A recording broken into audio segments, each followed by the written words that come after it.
Sunt președintele unei asociații de locatari. Ce se întâmplă într-o zi? Să opresc gazele.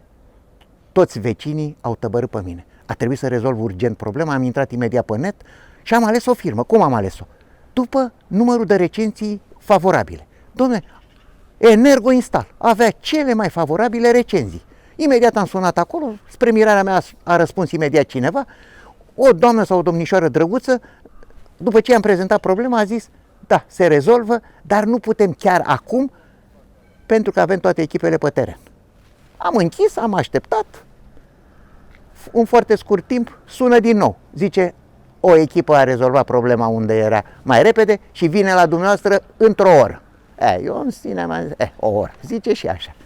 Nici nu mă aștept. Dom'le, peste o oră m-am trezit cu echipa, câțiva domni, așa care s-au și apucat să rezolve problema. Știau despre ce e vorba, au rezolvat problema și spre mirarea mea nu mi-a dat a doua zi drumul la gaze, ci în seara aia.